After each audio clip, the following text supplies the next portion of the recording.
intensified over the weekend, with the United States joining Israel's war against the US major rival. President Donald Trump on Sunday said the United States has bombed 3 nuclear sites in Iran. This is the first time since the Iranian Revolution in 1979 that the US has attacked facilities inside Iran.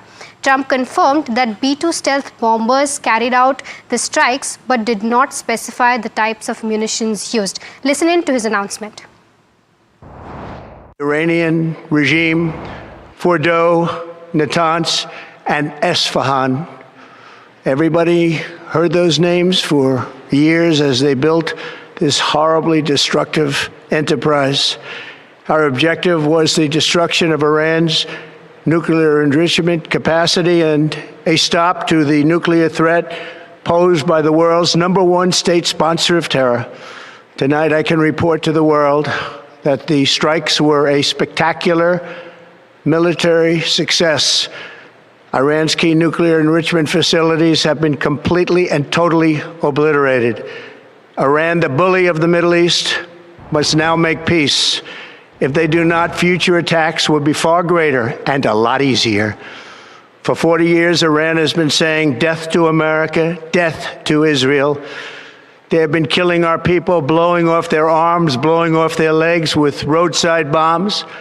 That was their specialty. We lost over 1,000 people, and hundreds of thousands throughout the Middle East and around the world have died as a direct result of their hate. In particular, so many were killed by their general, Qasem Soleimani. I decided a long time ago that I would not let this happen. It will not continue. All right, and in retaliation, Israel's military has prepared for a potential prolonged conflict, while Iran's foreign minister warned that US military involvement would be very, very dangerous for everyone. Iran has closed its airspace, and reports are citing that Iran's military leadership say that Strait of Hormuz will be closed. Yemen's rebel Houthis reported to have declared that they will attack any American ship or warship in the Red Sea. But how will this ongoing conflict impact markets going forward? Now, oil prices might spike. Indian market experts, however, believe that this will be an opportunity to buy. Nilesha believes that traders should be extremely cautious and investors should use correction as an opportunity to accumulate. Mihir Vora echoes that, saying that any knee-jerk reaction in the markets should be used as an opportunity to buy. Now, NDTV's Ankit Tyagi has sent in a ground report from Tel Aviv. Take a look as to what he had to say. Now we have driven about 40 minutes from that spot to this very different area. We are the only Indian, media team which has, in fact, reached this spot. This neighborhood at this moment is, completely. Many houses have been completely damaged, and it was also part of the barrage of missiles that came in this morning from Iran as a retaliation from their side of the bombing that took place on their nuclear sites. So in the morning, in the barrage of the missiles, about 27 of them which were launched. The area where I was earlier, this one in fact more severe, because these are the houses, the residential area which has taken a direct hit of those missiles, and that is why you see extensive damage at this moment. It is being cleared by the security forces as we speak, and the houses, the occupants of these houses were in the safe room, I've been told, when the impact in fact took place. Some people have been injured here. There are cars which are standing on the pavement. The windows, the front shield and the back windscreen, all of them absolutely shattered on impact of this. But at this moment, a lot of volunteers and security apparatus here, along with the rescue, teams, I can see them clearing these houses from inside, and people taking out what they had. But this, in fact, when you look at it, it tells you this is all that is left of somebody's residence, somebody's house, somebody who possibly would have been living here for years, and all that now stands completely destroyed. And the destruction here tells the story in itself of the impact of that barrage of the missiles that came in this morning from Iran. All right, so that was Ankit Tyagi getting us the ground report from Iran itself. Now, like I discussed earlier as well, that investors should now take a look as to how markets will be impacted tomorrow. And to take this conversation further, we are joined by Pankaj Murarka, CIO of Renaissance Investment Managers, Firoz Aziz, Joint CEO of Anand Rathi and Wealth, Kush Bora, founder of kushbora.com, and Ari Goldberg, a political commentator. All four of us joining us now. Welcome to all of you, gentlemen. Pankaj, I'll take the first question up with you. Just wanted to get a sense as to how do you think that this entire development that has happened overnight should impact Indian markets as a whole, and of course, what should investors keep in mind right now? Well, obviously, it's very apparent that tomorrow there will be a knee-jerk reaction in the morning where markets will probably open down by 1% or so at the index level, I guess. It's difficult to fathom, but I think there will be some fear, some degree of nervousness in the near term. But I think it's still very early. We really need to see how things evolve, kind of a thing, because now US has got itself involved, and at the same time, they've said that they've achieved their purpose. The purpose was very limited in terms of striking these facilities. So how Iran responds to it and how things evolve, probably we get a better idea over the next, let's say, 3 to 5 days. Having said that, one thing clearly stands out. I think the bigger risk is the large part of transmission of this crisis into the global economy is going to be through higher oil prices. So probably I'll not be surprised if oil price spiked by another $5 tomorrow morning. Having said that, the fact remains that Indian economy remains extremely resilient. And as a consequence, I firmly believe that I still believe that this crisis will be contained and probably not spill over outside the region. And probably it should be an escalation which should settle down over the next few weeks. If that be the base case, then I think any correction in the market should be an opportunity for long-term investors to chip in and buy. And Pankaj, in terms of the oil price spiking, what are your reading there? Just want to get a sense because if that $5 spike, I believe that should not have a higher impact on further operations in India. But beyond that $5 mark, to what extent do we have a cushion in terms of crude oil going up? And if that breaches, what should one investor keep in mind? Well, as all of us know, India is a big importer of energy. So any increase in oil price or spike in oil price does impact India adversely. We already have seen crude spike, meaning this whole conflict has led to a 15% premium or $10 spike in oil prices in the last 2 weeks. And given this new round of conflict or escalation, probably I think another $5 to $7 cannot be ruled out. I think India can still manage this as long as probably oil prices remain under $90. India's current account deficit can still be under 2%, and India can very well still manage that. The challenge for India will be if prices really spill over above $100 and more importantly stay there for a sustained period or long period of time, which is where it creates pressure on India's current account deficit spilling over beyond 2%, and which in consequence leads to spillover effects into currency and inflation and so on and so forth. For the time being, I don't see that as my base case. I still think oil prices will be contained within $90 or thereabouts, and India should be able to deal with that. Firoz, taking that point ahead, he did mention that this, could impact the macros as a whole. There's inflation, there's fiscal deficit, there's also dollar impact that will take place. How are you reading that, and what should one keep in mind? Good afternoon, Mahima. Like Pankaj Saab said, that if the impact of oil prices being above $90 or $100 for long periods of time is when there could be a larger impact. But I think the impact is going to be confined to certain sectors which are oil price sensitive, but they have hardly any weightages in Nifty. If you look at the oil and gas sector or the aviation sector, they're not reasonably represented with maybe a couple of percent weightages on Nifty or in NSE 500 also, the larger weight of those stocks, larger weight of that index is pulled by the top stocks, which is not any of these sectors. So point one, of course, any falls due to this kind of escalation, I would say it's a buying opportunity for any investor above 3 years of equity investment as well. Of course, 3 to 6 months could be a place where you would not find large upsides, and there could be selling pressures possible. Now, if you look at some cues from the derivative side, which how we've gone into the market, if you look at the long positions of FII is just about 21%. The synthetic futures are quoting at a premium, marginal premium, in fact, lower than the implied 5.5 forward, which they should ideally. The Thursday, next 3rd July expiry was quoting at 7 rupees premium in terms of synthetic futures, and the implied at 5.5 is 25 rupees. That means already there's a lot of bear priced in. That's point two. So I think any knee-jerk reaction should be bought into, and this may not last as long.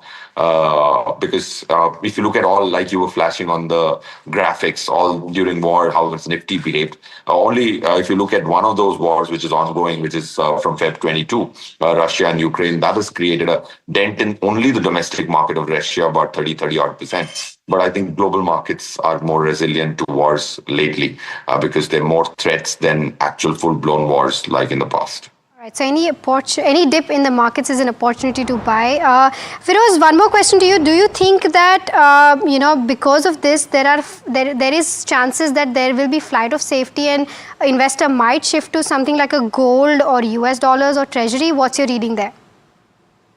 Yes, see, if you look at already US Treasury is quoting at 4.3 on a 10-year basis, 4.85 on a 30-year basis. US yields are one of the most funniest currently in the form of yield curve. The 3-month paper is 4.3, 2-year and 1 year are at 3.8, 3.7 with $36 trillion of debt and adding $1.2 trillion of debt this year. I personally think people are pricing in a credit default swap at a larger rate for Fed. So I think that coming back to your pointed question, has there been a lot of flight of capital from FIIs out of India to safe havens in the debt market of the US? The answer is yes. And still the yields have not come down there. So point two, I think we've already given away 4 lakh crores to FIIs, 4 trillion rupees in the last almost about 14 months to FIIs. So the frothy money of FII, especially the hedge funds and active traders, have quit India in terms of only 90%. 10% of their money is there. That's my guess.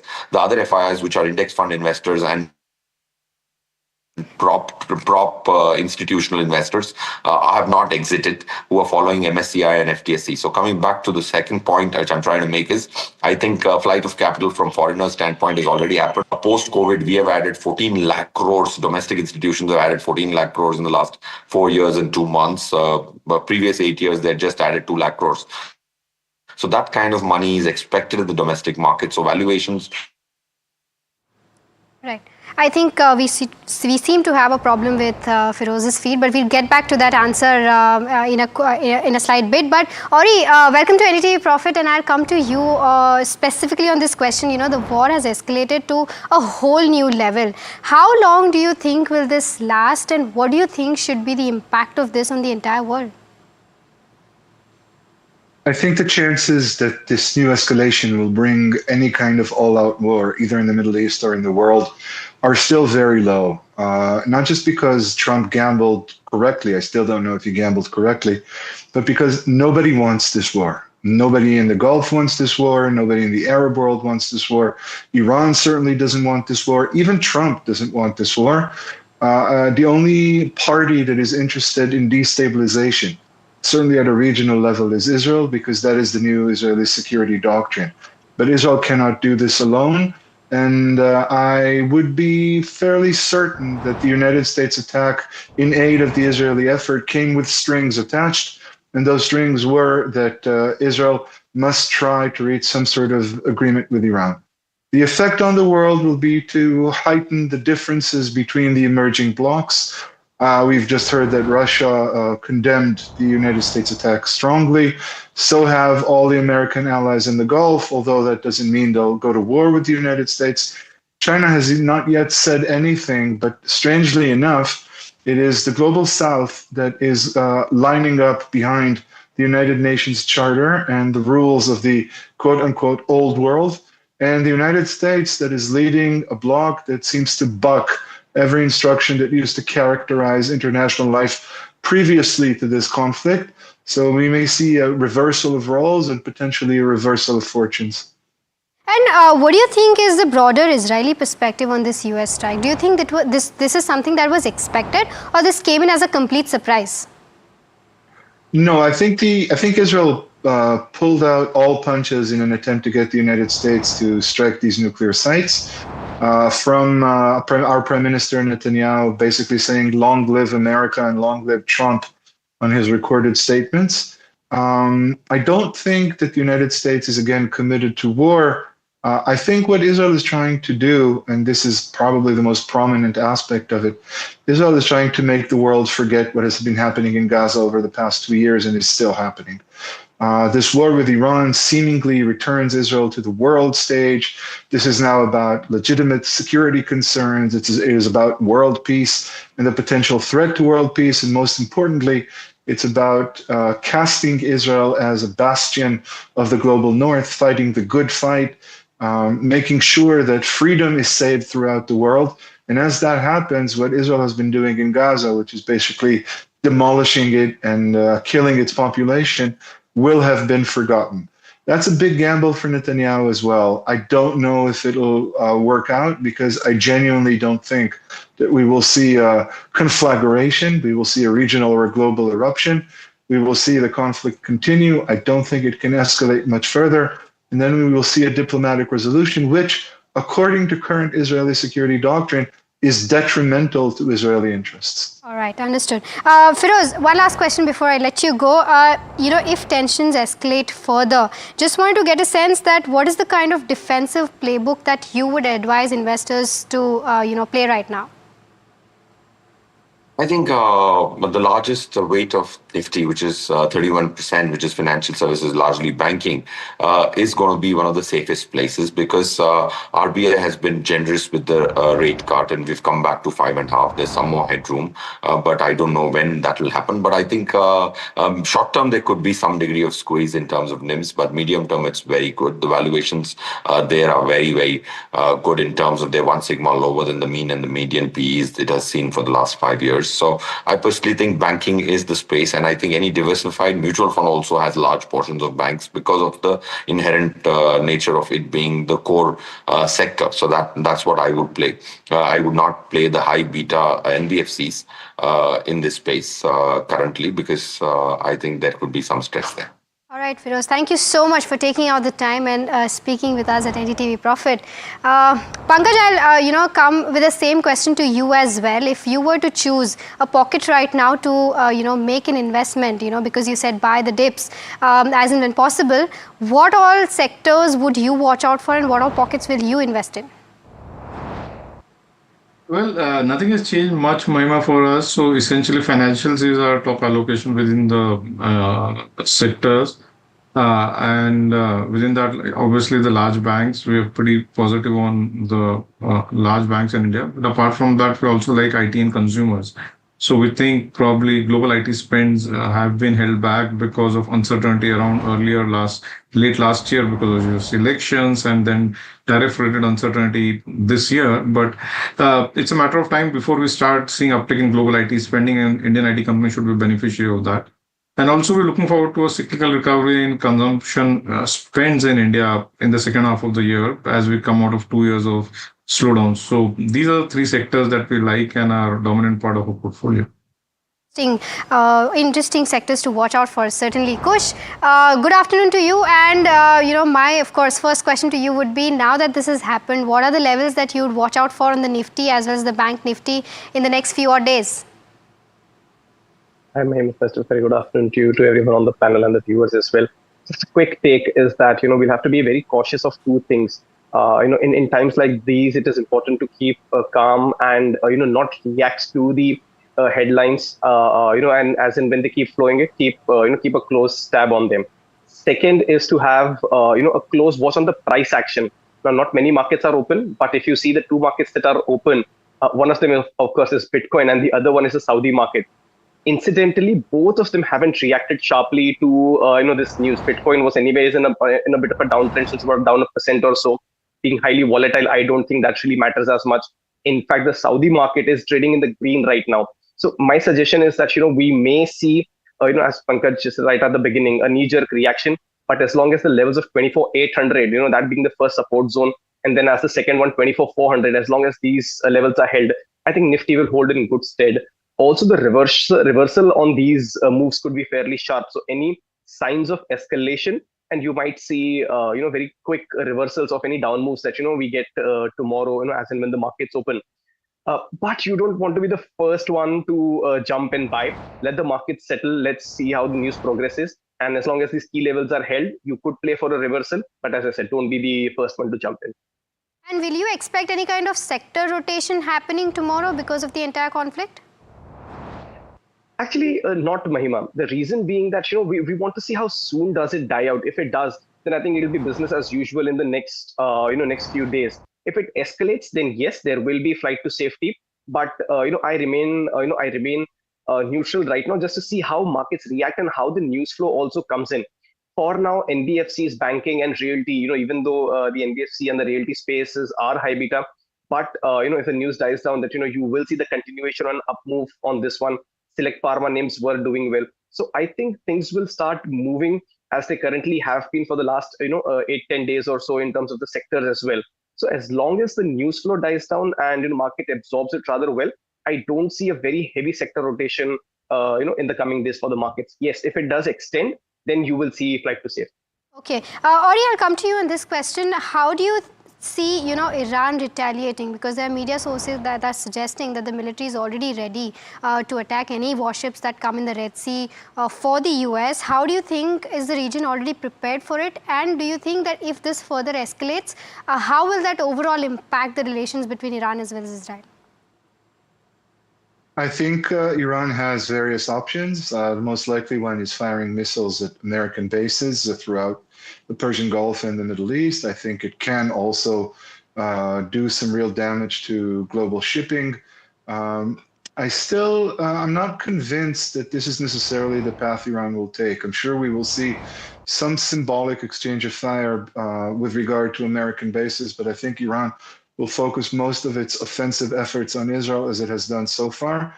We will see this continuing tit for tat for certainly a few more days, if not a week or so.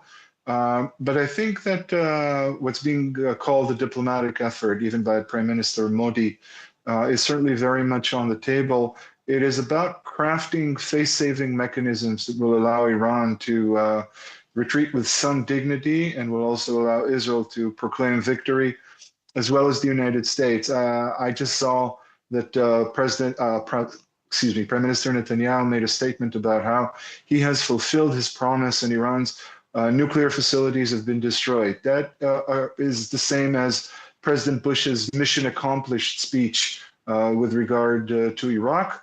That may be enough to get Israel to stop its strikes if Iran scales down its strikes.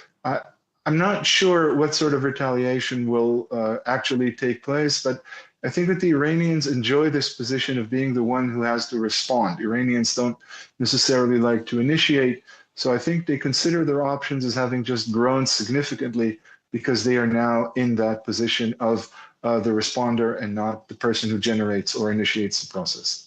Understood. And Pankaj, it's not just the oiling companies that might get impacted because of this. There are reports suggesting that Strait of Hormuz might be closed for operation, and there are a lot of exporters that could get impacted because of this. Secondly, if crude goes up, there are companies that use crude derivatives. For example, there is painting companies, there's oil developing companies that use this. A lot of FMCG companies also use oil derivatives. Just wanted to get a sense as to how this can impact companies that use oil derivatives, and of course exporters being impacted because of Strait of Hormuz being closed. Well, Mahima, I still don't think so. Iran will do something like that in terms of trying to, block Strait of Hormuz. If they really do that, then that really changes the base case, because in that case, oil prices can easily spike to $120, $30. and that can have a cascading impact on global economies. Though I think it will still be a short-term event over the 6 to 12 weeks. I don't see Iran being able to hold on to closure of Strait of Hormuz for longer than that. But I completely agree with Ori. Probably Iran needs a, respectable face-saver exit out of this, and no one wants this war really, including none of them in the Middle East, and probably President Trump the least in that sense. So I don't think, I don't still think that Iran will resort to something like that, but that would be a really an extreme case, and doesn't look like to be the case. But if it does have an impact. As you rightly said, higher crude prices also means higher prices for all the derivatives basket in that sense. And it does have implications for India's macroeconomic fundamentals, because it does have cascading or spillover effects, not only on, as you said, on oil companies, but on inflation, because we'll have spillover effects of higher oil derivatives across every other commodity and consumption basket. And it will have macro impact in terms of currency and current account deficits. Having said that, the only point I want to highlight is India's macroeconomic fundamentals are very, very resilient, one of the strongest that I've seen in the last 15 years. So as long as any of these events do occur, if they are for a period of time, let's say for 8 to 12 weeks or something like that, India can still deal with them and be okay, but they will have some impact. And a quick take on gold as well, because if we expect equities to take a slight dip in the next few days, how does one, pick up gold, or how does one read gold right now? Because gold has been soaring in the past, few odd months. Well, gold has been in a secular bull market for the last 20 years. If you go back and see since 2001, gold has been into a secular bull market. And I think as long as the world remains conflicted, which looks like to be the case, and I think the big event for gold happened in 2022 when the Russia-Ukraine war happened, where European Union or the European governments and US came together and confiscated Russian reserves in euros. Which is central bank reserves are considered to be sacrosanct, and never ever in any of the previous conflicts we've seen that. What we've really seen post that is a significant increase in central banks buying gold in that sense. So I think gold will remain strong or healthy, and I still think that the bull market in gold continues to remain strong and probably will continue to remain so at least for the next 5 to 7 years, if not longer. So, all right, Pankaj, Ori, as well as Kush, thank you so much for taking out the time and giving us all those perspectives that you gave today. All right, now there will either be peace or tragedy for Iran, warns US President Donald Trump as he speaks to the press following US airstrikes on 3 Iranian nuclear facilities. Listen in. This cannot continue. There will be either peace or there will be tragedy for Iran far greater than we have witnessed over the last 8 days. Remember, there are many targets left.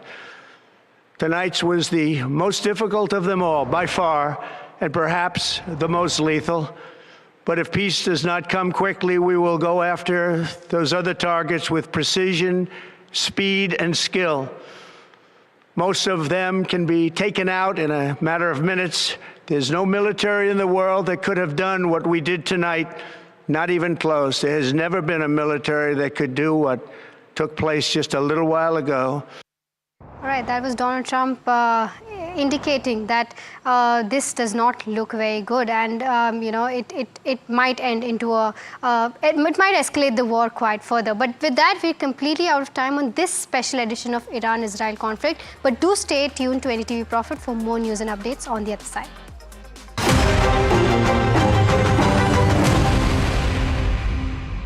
You got into IIM and said, no, I'm going to open my own store, my own business instead. The day I decided to not take up some of those MBA schools, I remember my mother crying. That was a stupid decision.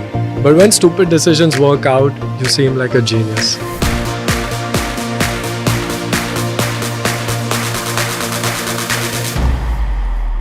Tell me what the starting point is. The brand is now 12 years, started by a group of friends. We were pretty bored of our jobs. In India, there was nobody selling official licensed merchandise. We had to go to some very expensive shop where it was imported from the US.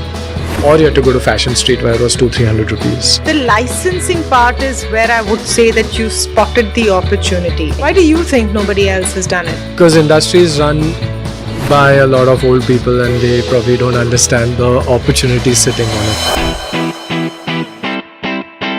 Why the name Sold Store? When we were starting out, we were deciding follow our passion and follow our soul. What's your favorite action figure or show that prompted you to start Sold Store? Lord of the Rings. Someone who's watching and bored of their job, how do you know whether you have it in you or not? How desperately do you hate your job?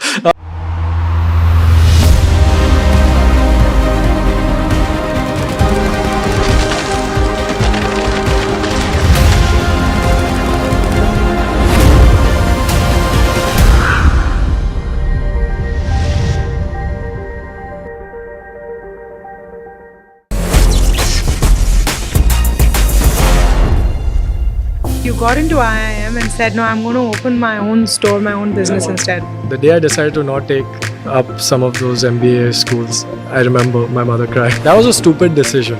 But when stupid decisions work out, you seem like a genius.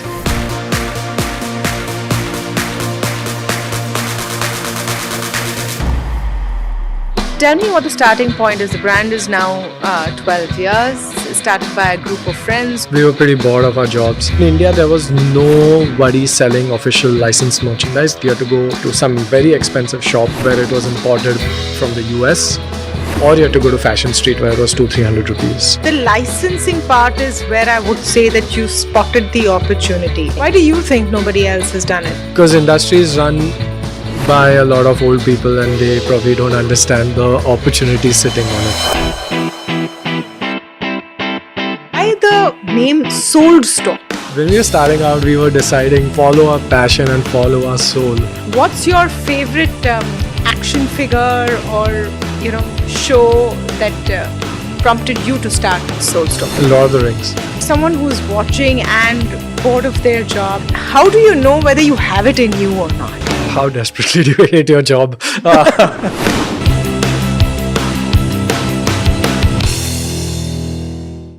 If you want to do a quick test whether you're cool or really young or with it, here's a teaser for you. Have you heard, shopped, or known about the brand Sold Store? Chances are, if you have, you are in the age category that is called Gen Z. And if you haven't, well, you're about to find out. Vedang Patel is with me today on The Disruptors. Vedang, great to have you on. Yeah, thank you for having me. I'm excited to be here. Yeah, I must say that, we invited you on the show by popular demand from a lot of my colleagues who are fans of what you put out. And you've clearly got a hold of the space as far as Gen Z consumers are concerned. But for everyone tuning in and who might not be familiar with your brand, if I were to ask you, what is Sold Store and why should you be called a disruptor? What would you say? Why should we be called a disruptor? I think that's something that you all call us. You don't think you've disrupted the space? I don't care if we've disrupted the space. We just care what we do. Okay. The Sold Store is the home of pop culture for India. That's what it is. We sell pop culture based apparel, accessories, etc. What is pop culture? Pop culture is Batman, Superman, Harry Potter. So merch. That's about half our revenue. The other half is like stuff I'm wearing, like these jeans and this. Yeah.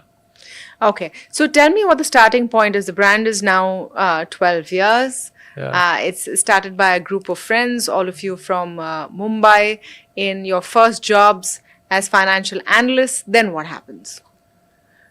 Yeah, well, we were pretty bored of our jobs. I'm going to be honest. It doesn't mean we were bad at it. We didn't like it. And I was going to do an MBA, engineering, finance MBA like everyone else. And I realized that even post MBA, my life is pretty much going to be the same. So we decided, what do you enjoy every day? And I think that's very key. Otherwise, people just wait. Every Sunday becomes dreadful otherwise, you're looking forward to a Friday. And for me, pop culture is pretty much what I'm really into it.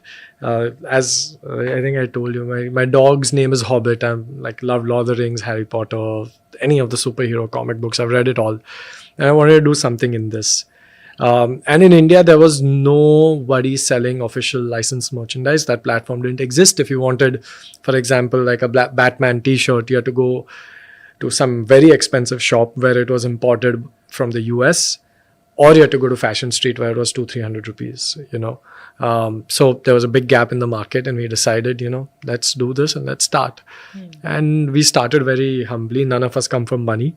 We each put in about 1.75 lakh, 5.25 lakh, bought like a cupboard of t-shirts, printed it with some, we didn't start off with the licenses, so printed it with some funny quotes, and then grew that cupboard from 1 to 2 to 4 to 8, and from there. Vedant, why the name Sold Store?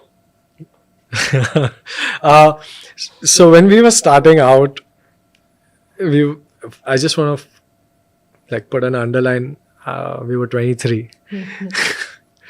So when we were starting out, we were deciding to quit our jobs, follow our passion, and follow our soul. Doing what we love. That philosophy of loving what your Monday, Tuesday, Wednesday is very important to us. So hence the name, the Sold Store. It's from the soul. But why is the soul sold in past tense? It is about giving your soul to it. Okay.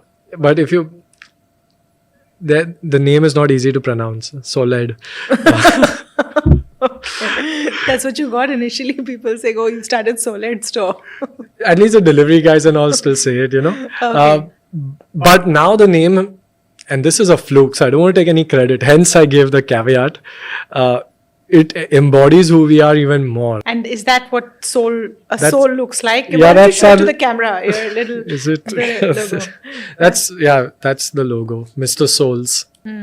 So the licensing part is where I would say that you spotted the opportunity. Yeah. Where you have an official T-shirt which doesn't cost you an arm and a leg. Correct. Why do you think that that's a space that no one saw before or spotted? Because that demand has always been there for a Spider-Man T-shirt or a Batman T-shirt or and whatever. it would only be growing because now movies were getting dubbed not just in Hindi but in so many regional languages. Back then there were torrents, now Netflix, Amazon Prime. So I think the relevance of these properties was just going to increase in India. And that's an opportunity we want to jump on. Why nobody did it? I think these are very hard questions to answer. But I think... Why do you think nobody else has done it? Because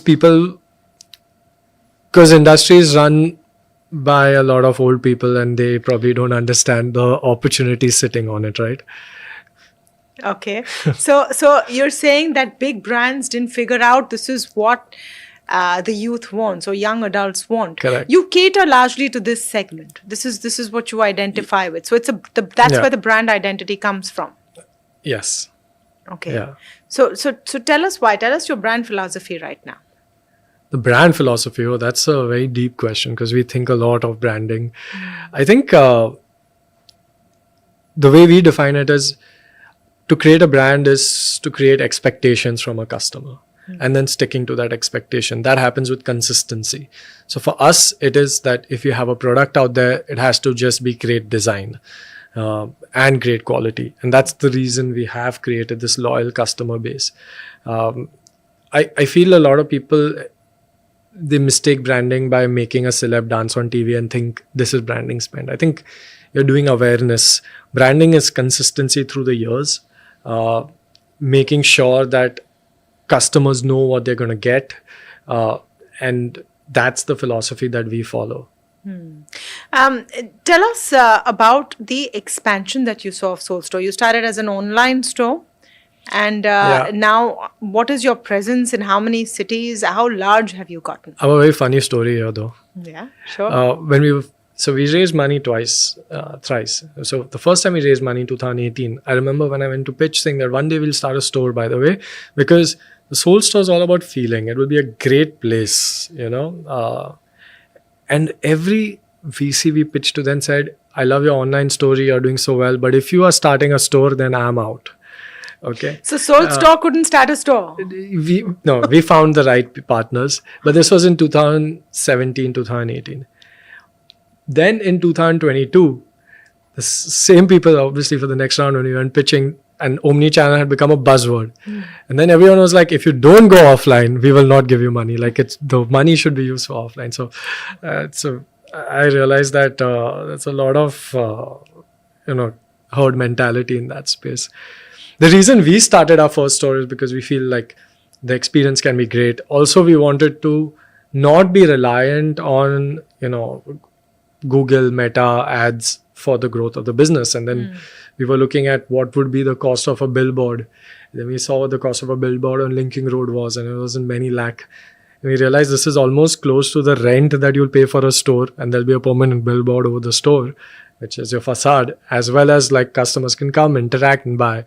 We didn't think it would be a very profitable, endeavor. But our first store did really well. It was profitable since day one. We recovered capex in like 2-3 months. And then we thought, wow, this is making business sense, not just branding sense. So what is the kind of split or the mix right now to online to offline? Now I think online would be about 70% and 30% is offline. But the rate of growth of offline is far higher because you can inorganically keep adding more stores in more cities and more states. So offline's the higher growth channel for us. I want to go back a bit, Vedang, to what you said about brand. Yeah. And about how you say consistency is your brand. And you're trying to build a brand, and you are building a brand called Soul Store. But the push of your brand is selling other brands to people. When it's merchandise, someone's coming in buying a t-shirt. I mean, for example, what is your bestseller? Avengers? No, our best sellers actually are logo t-shirts like the one I'm wearing. Yeah. Okay, that's super because you've started off with the proposition of giving people a piece of brands they like, whether it's action figures or stars. So where does your own brand come in? So the way so our brand isn't about selling other brands. Our brand is about celebrating pop culture. Okay. It's who we are. And in that, obviously, we will sell your favorite TV show, your favorite movie. And it's always our favorite TV show and movie as well. So our brand is about being ourselves. When we started off, we started with these witty quotes. Then it was all pop culture, 95% maybe, just Harry Potter, Batman, Superman, WWE, whatever it is. And then we realized that people really love the fit and quality of our product. And we started putting out just solid t-shirts, for example, or just the jeans I'm wearing or something like that. And then those started selling. And that has been growing more and more. So the licensed merch of our business, which used to be 95%, then 80%, is now 40%. Oh. So and this is since when? I mean, or over how much time? I think it declines about 5-10% every year, the license part. So it's growing in absolute revenue, but as a percentage of what the business is, it's reducing. And I would presume your own brands are also more margin accretive. They're all the same. Yeah, in terms of margins. It keeps changing. Yeah. Okay, because you have to pay licensing fees for to use those images, yeah, right? But I never have to convince someone to buy Harry Potter. J.K. Rowling did that. So we don't have to spend on marketing as much as other brands do. Our total marketing cost, including photo shoot, is about 11-ish%. And that's not just because of the licenses. I think it's because we've created the word brand. And the way I measure that is, what is your revenue retention? So if a person buys your order, like from the Soul Store for the first time, how likely are they to come back, and how much will they spend within the next 12 months, 18 months, whatever you measure? So our 12-month revenue retention, the industry would be at, say, 60%, and we are at 140%. Because if the retention is good, means you've created something that people really want and they want it again. Otherwise, you've just overspent on marketing or given a deep discount or something of that sort. So it turns out you didn't need that MBA after all, huh? I didn't need the MBA. My mother cried that day. The day I decided to not take up some of those MBA schools, I remember my mother cried. And you got into some good ones? Yeah, I got into some good ones. Which ones did you get into? It's long back. I mean, I don't think they'll hold it against you, Vedang. It's okay. I got into some of the IIMs. Given the cat, did well. Yeah.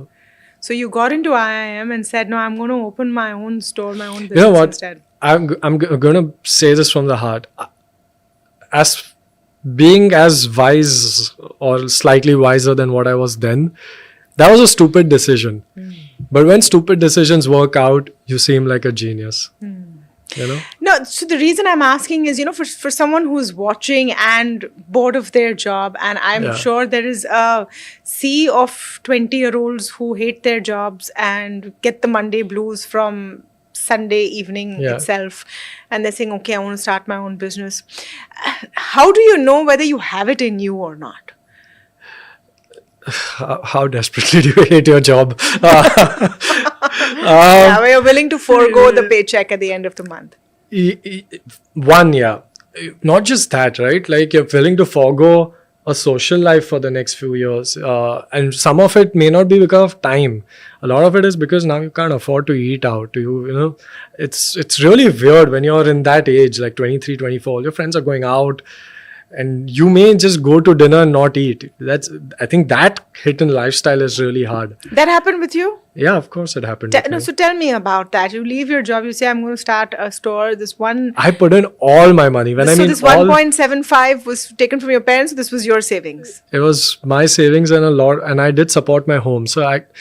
And hence I feel the stupidity. I wasn't very mature to realize that money needed to be taken home. So you not only take that decision for yourself, you take it for your family as well, at least in my case. But it worked out. So when it works out, it's all good. But those were some painful years, very, very painful years. I remember we had to sell off, slowly we had to sell off things. Like we had a car, we had to sell off the car to just keep the house running. Yeah. I'm sure you've bought a fab car for your parents now. More than one, I'm sure. What's the size of the business today? We're doing about 55, 60 crores. Like this month we'll do that much. So I guess that's a 700-ish crore run rate. We'll cross that. This financial year we'll cross 700 crores. But we're not very top line focused. We've always been bottom line focused.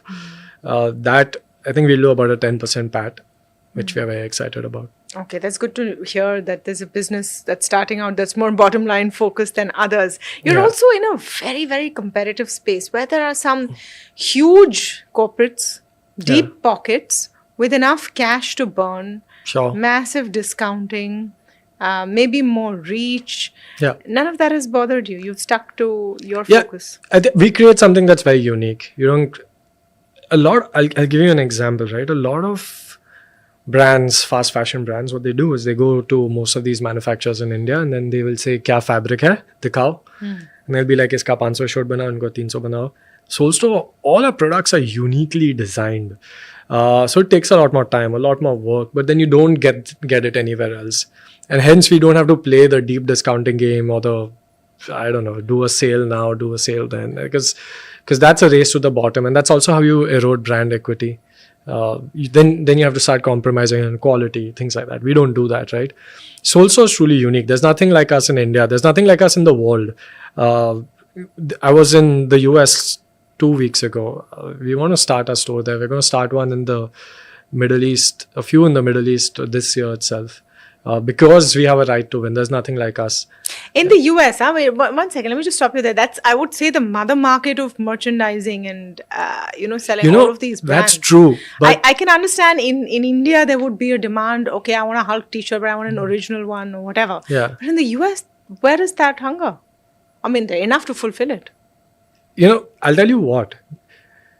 So we create all these designs, right? For Disney, Warner Brothers, whoever. And we recreate them. Most people do a Control-C, Control-V, and it's pretty, like this ugly billboard. And then our case study of this Indian brand goes across the world. Hey, look at what these guys create. They embroider this part. They've put a wash out here. It looks so good. So we actually put pop culture into lifestyle. I think a lot of what's there in the US today or Middle East or wherever is there are these very intense, nerdy shops, which is perfect for a person like me, but not for the casual fan. You don't want to look like a intense fan. You sometimes just want these subtle lifestyle products of pop culture, and I think we do that really well. So it's not us who's also saying we will win in the US. It is actually the licensors who are like, I think you are truly unique and you should spread this out. So and that's one reason why we don't bother too much about competitions. I think the problem with competition is they bother too much with competition, and they're always trying to create the something of India. Like, I love saying this because I hope that people change, and this message that people try to create the something of India. They try to create the Zara of India, the H&M of India, the Lululemon of India, the Uniqlo of India. I don't think we need to do that. I think there's enough creativity and innovation here, and we can truly be unique. Are you making in India though? Yeah. So it's something. This is our version of patriotism. That the way we look at it. That to truly make impact in the country, you have to uplift the ecosystem. And I visited China for the first time last year, and the ecosystem is amazing, and that's what needs to be done in India as well. The only way that will happen is if you vertically integrate as deep as you can. So for example, our sneakers are made in India, and it took us over a year and a half to work with these vendors, because when we showed them what we want, they were like, ye India mein kabhi nahi banega. And the people who make it now also. So I'm so glad that, they stuck on, they supported, gave us support, we gave them support. And we worked with every process to try and get this to that global standard. And we make all our sneakers in India. We make all our clothes in India. Also, we're in the right country to do this, right? We are in a hungry, growing country. Does it cost you more to make in India? Sometimes. Would you have a higher profitability if you didn't? Yes. But that's okay, right? We don't only do this for the bottom line. We do this for actually creating impact in many ways. The choice to make in India for something like garments, and the reason I'm coming back to it is because that's the big push, right? Becoming a textile hub is a challenge that India has. And there's an opportunity right now vis-a-vis a Bangladesh or a Vietnam. There is a big challenge, and I have to be honest with you here. Again, because if I don't point out the issues, it won't improve. I think in India, it is yet fragmented. I think there are a lot of challenges from people cheat in India. People sometimes don't pay their vendors, and the vendor also lies back. They're trying to undercost. But I feel like work with the right people, show them the right way, and in general, the ecosystem will flourish. To get a more professional setup in India is very important. I want to come back to the core of what is a differentiator for Soul Store. When you are picking up memories of certain shows or whatever, you're not just selling a garment, you're selling nostalgia. We want you to dream. We sell fun. We sell nostalgia. We don't grow up. That's what our motto is, come in, have fun. I think people take themselves too seriously, and we try to change that. Do you as a co-founder take yourself very seriously? If you ask my team, I think I'll be the strictest one in office. But we have a really young and fun team. Someone has to be teacher. But they look forward to Mondays, be honest. I think we do. I obviously do. I think all of us do. But my litmus test for my team is about how often they work from home when we allow it. We allow people to work from home, but we have people coming in every day. And what is the equation like now with the original team that started the company, your co-founders? There were 3 of you. Yeah. So has everyone stuck on? And the reason I ask this is, and you typically see this in companies, you start together, a group of friends, but as you grow on, it's like that popular band that sometimes breaks up and the lead singer wants to start his own band. What has happened with you guys? What's the story there? So firstly, my co-founders are my best friends. I trust them with, the Soul Store is my life, so I trust them with my life. One of my co-founders decided last year when he had a child that he will take a back seat for some time. And he decided to do that. And it's fine because we have great systems. It's been it had been 11 years. It's okay for one of us to take that break at that time. So that's happened. But no ego battles. There's no ego battles. I think, So I'm very lucky. I'm very lucky to be with very mature people, because even at that age, whenever we are discussing a point or arguing on a point, I think that comfort that you are arguing for the same goal I'm arguing, you just feel that there's a different part to it.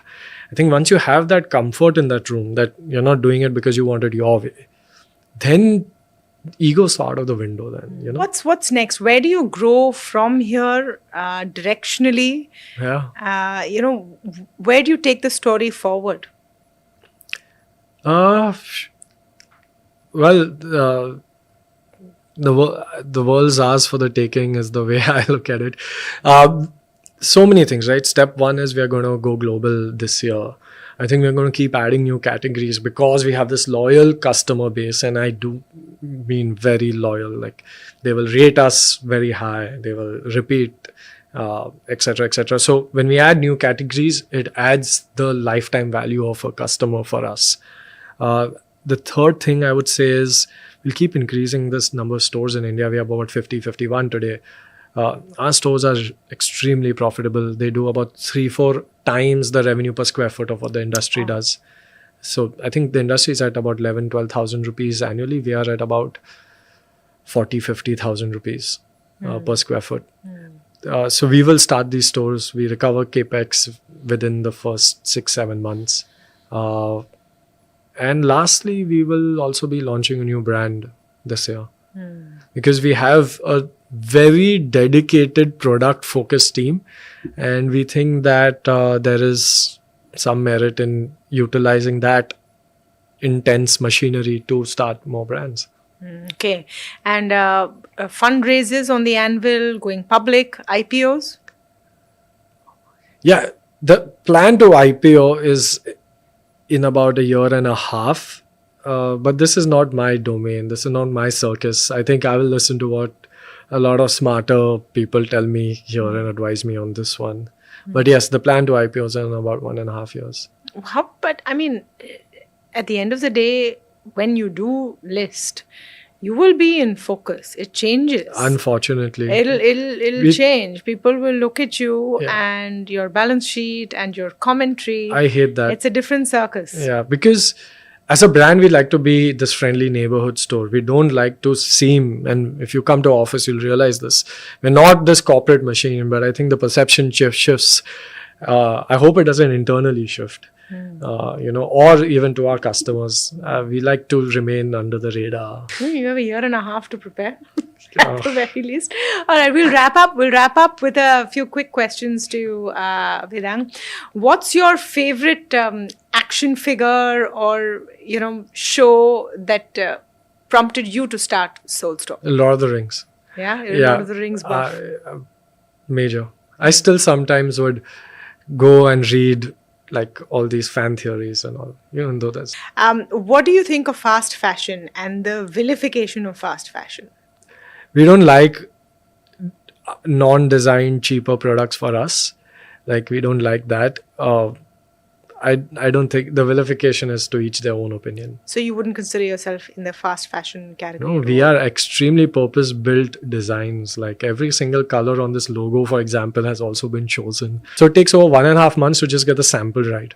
If you had to go back and decide on whether to do that MBA and then got offered you could go back in time, do that MBA and got offered a huge pay packet at a multinational. No, look. Yeah? Would you want to do that? It's worked out well now, so... There's nothing you'd go back and change. Is there anything you would go back and change? Everything's been a learning experience. I wouldn't change anything. Yeah, okay. Yeah. On that note, thank you so much, Vedang, for coming down and sharing your story on the Soul Store. Thank you, Tamanna. It's been fun. Yeah.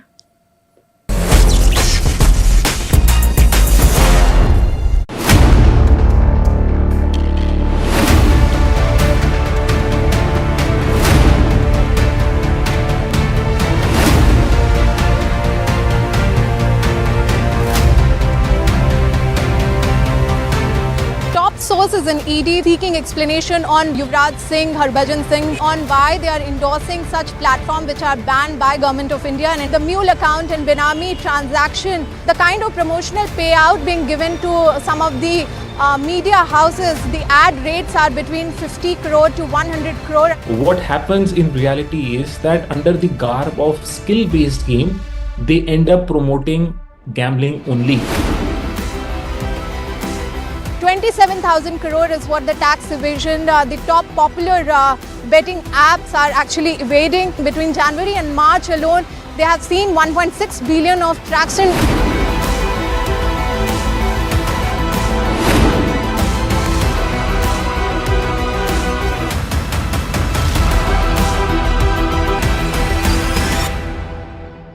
You got into IIM and said, no, I'm going to open my own store, my own business instead. The day I decided to not take up some of those MBA schools, I remember my mother cried. That was a stupid decision. But when stupid decisions work out, you seem like a genius.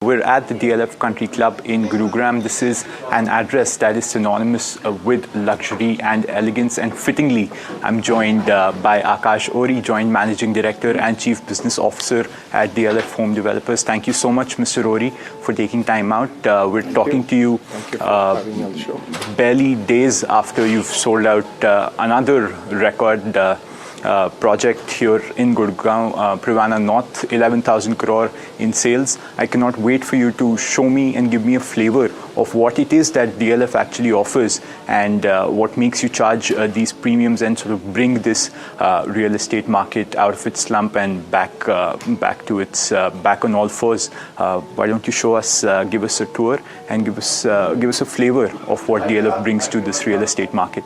Sure. Thank you. Thank you for having me on the show. And yeah, let's do it.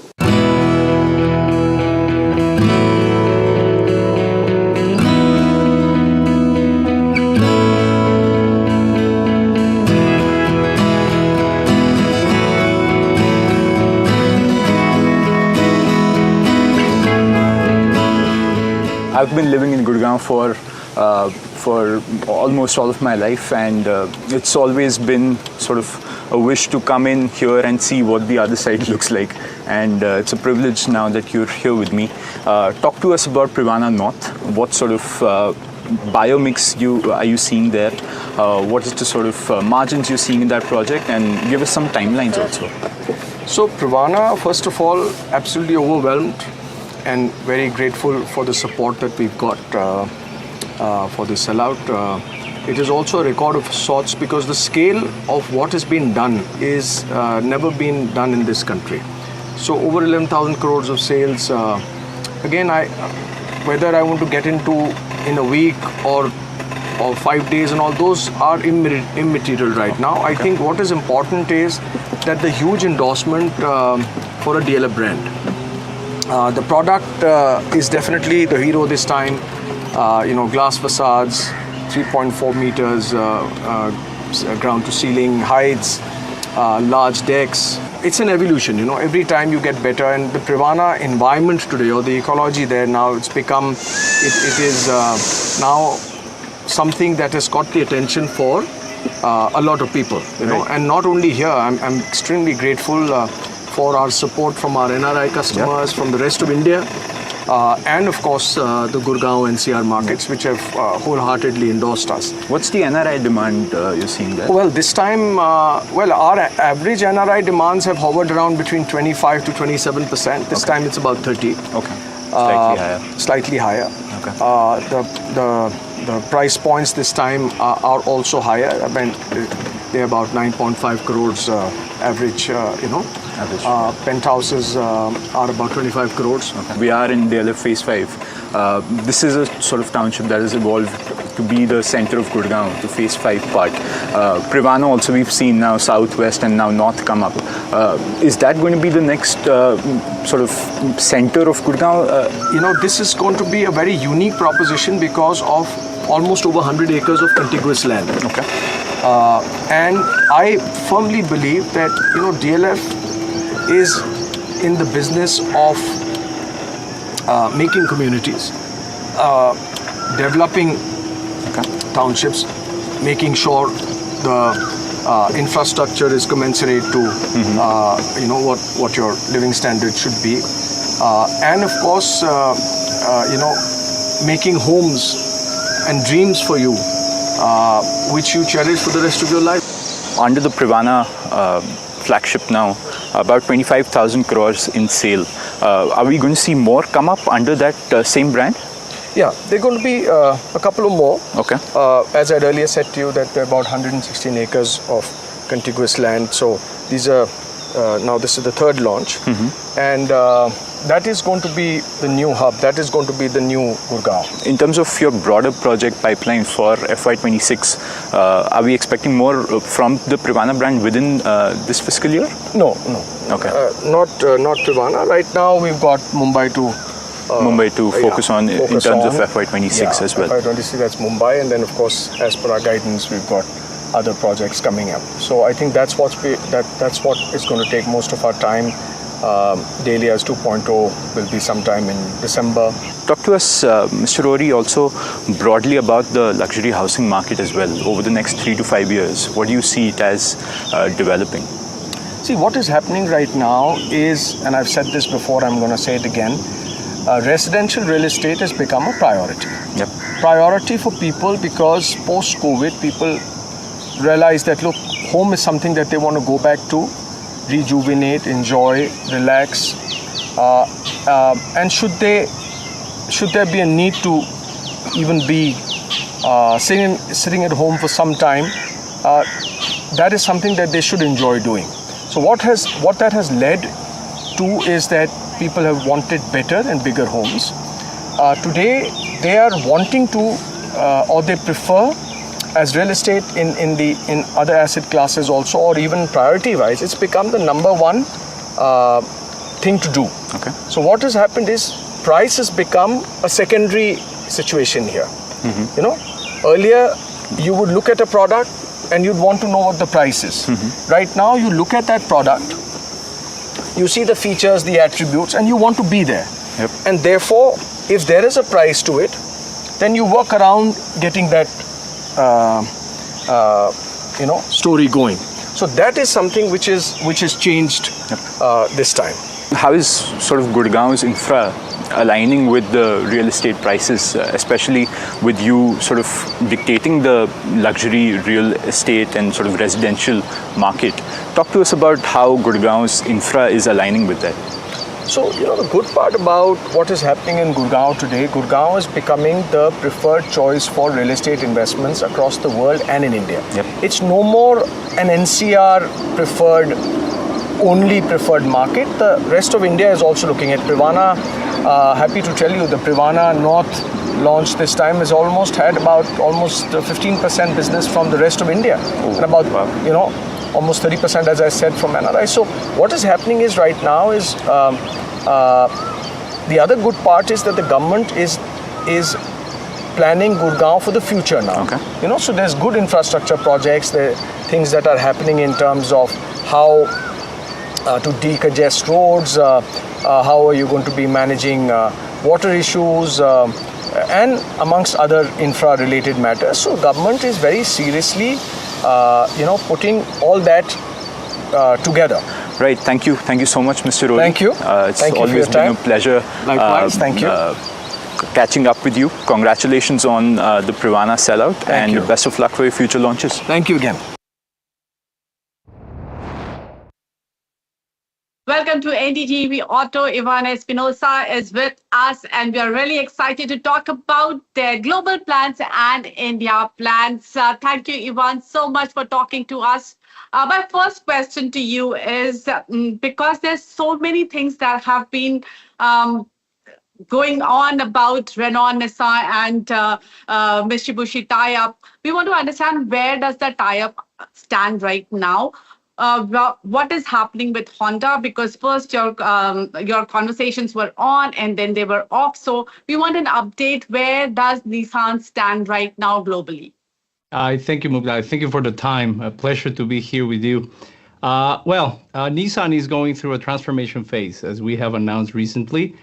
We have launched our Re-Nissan plan, which is basically helping us transform the company by fixing the cost structure that we have. Yeah, and the other leg of this plan is not only about cost, but it's also about how we go to market, how we have redefined our product strategy, and how we have redefined the markets that we are prioritizing and where we are going around, how we are going around these markets. And part of that is, of course, India, which is a key element in our strategy. And to be clear from the beginning, we are in India to stay. We have a long time relationship with the Indian market, and we're committed to them. And we have a very clear plan. Our road to resurgence in India is very clear, with a clear plan of product, with the capacity secured, and we have wonderful cars in the pipeline that will come on time and will be segment leading. So this is what it comes to India. Now, to your question about the partnerships, the relationship with Renault is very strong. And part of that is what we're doing actually in India. We are collaborating very deeply with our partner Renault, and we're also developing products, producing products in India, not only for India, but we will go from India to the world. We have a very ambitious plan of exporting from India, and this is where we stand with our partner Renault. Mitsubishi Alliance is also working very well. As part of our Re-Nissan program, also we announced several initiatives of what we're working with them, particularly centered around EVs and battery co-development, as well as commercial vehicle collaboration. And with Honda, we are exploring new intelligent vehicle technologies around software, around battery technology, and we keep working with them in several projects as we speak. So the relationship with the partners is the third pillar of Re-Nissan plan, and we are very actively chasing this one. Yeah.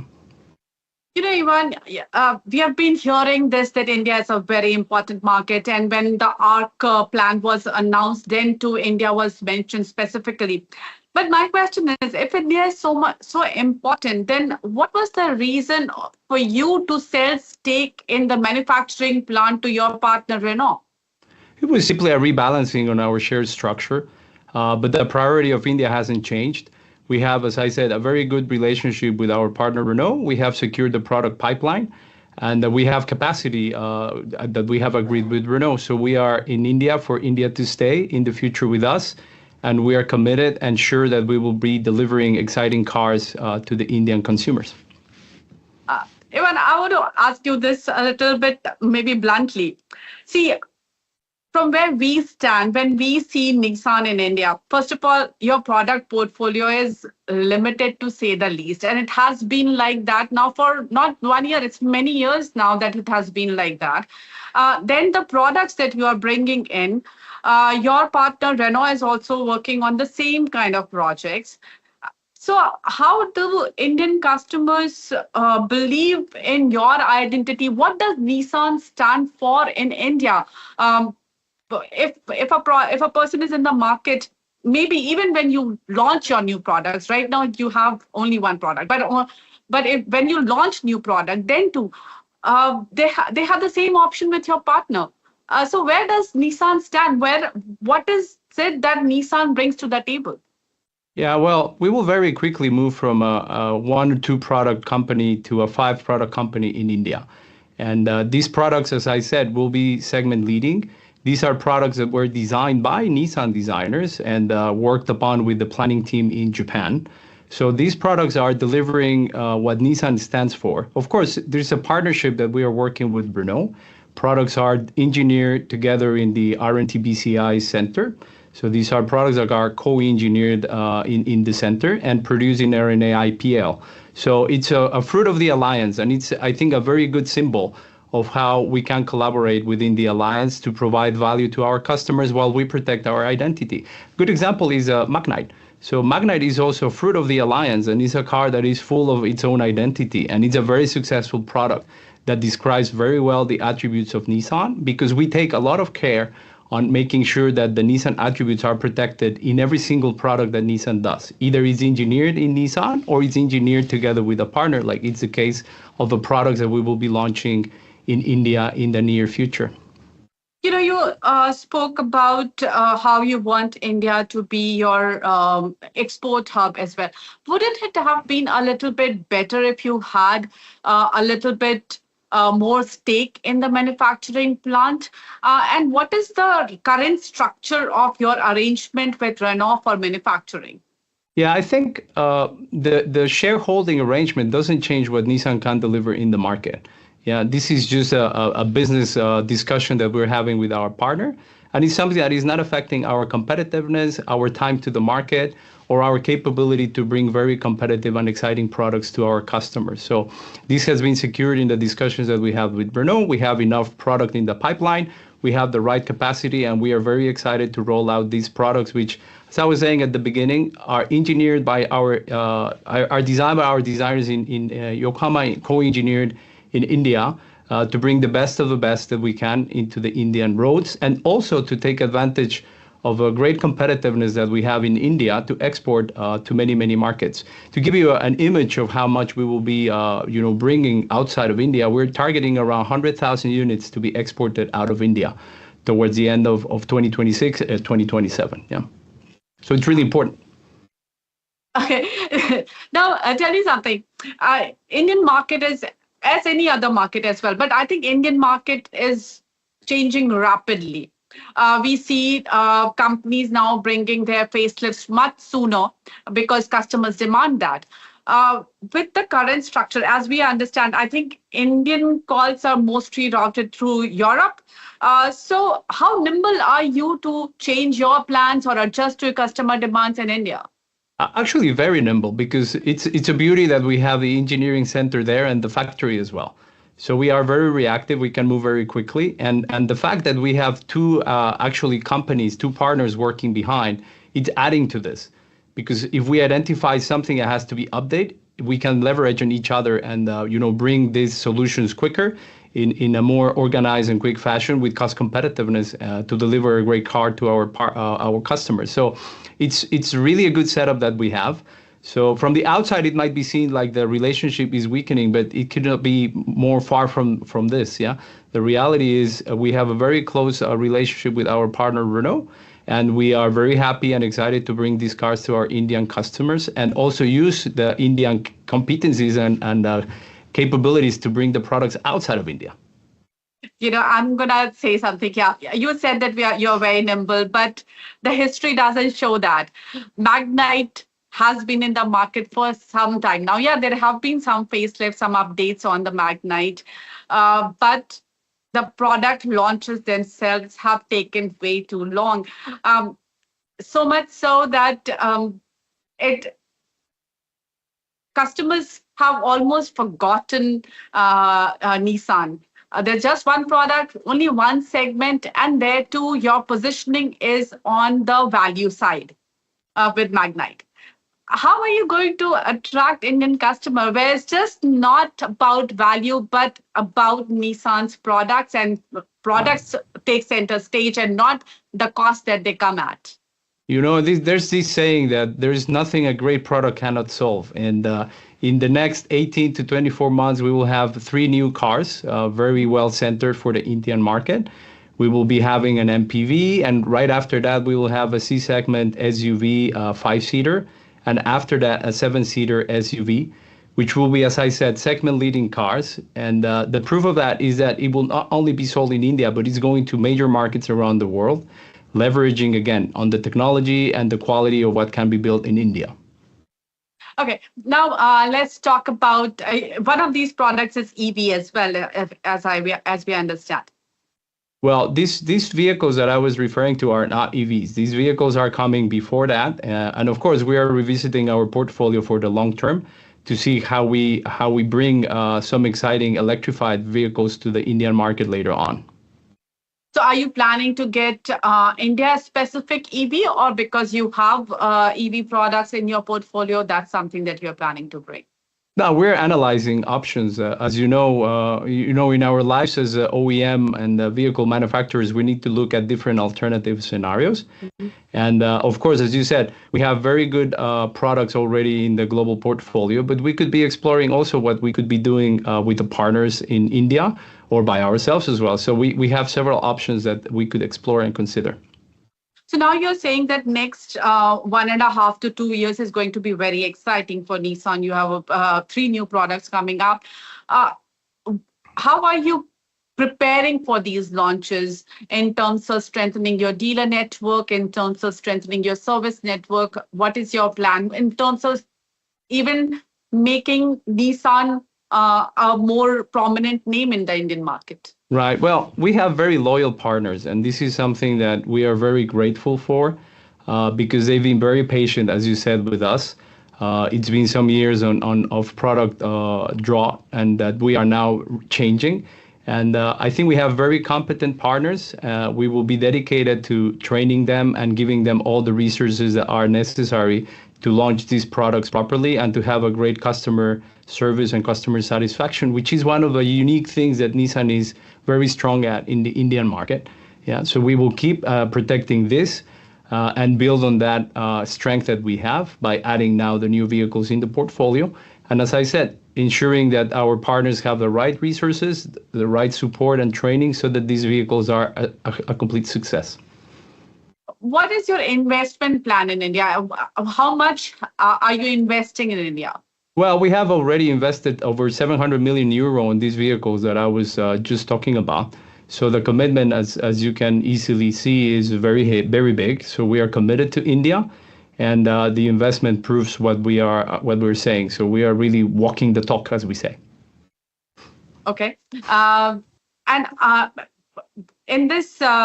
When you sold the manufacturing, when you sold your stake in manufacturing plant to Renault, has there been a financial transaction around it? Well, part of the deal we announced before, and part of the deal, it was a combined deal of several things that we discussed with Renault. Shareholding was one of them. We have back then agreed to make some investment in Ampere, which we decided not to do, or agreed with Renault not to do. And rather, we are using that investment to fuel product in both sides. So rather than putting the money into the cross-shareholding, we decided to activate both companies' development teams by using these resources to build more value for both companies. Okay. Now, in your strategy for India, now these products you have already decided. We have heard about them several times. But going ahead from here, what is your powertrain strategy? You said that you are evaluating EVs. Is hybrid also something that you would consider for India? Well, we are observing the market trends, and of course, there are several options, as I was saying before. Hybrid is one of the things that we are observing very closely, together with potentially battery electric vehicles. Yeah, so we're looking at both. And by when do you think you need to decide? Like, what are your timelines internally for making a decision for India? What is your product strategy going to be from here on? Yeah, well, for the moment, our focus is to launch these 3 cars that I just mentioned to you. This is the focus that we have now, making sure we reinvigorate and revitalize our partners, our dealers, make sure we have a sustainable restart and reborn of a Nissan brand in India. And this is what we are dedicated for at the moment. Going back to your dealership network, do you think with the 3 products that you are coming up with, the current dealership network suffices, or are you planning to expand it? What is it that your strategy there?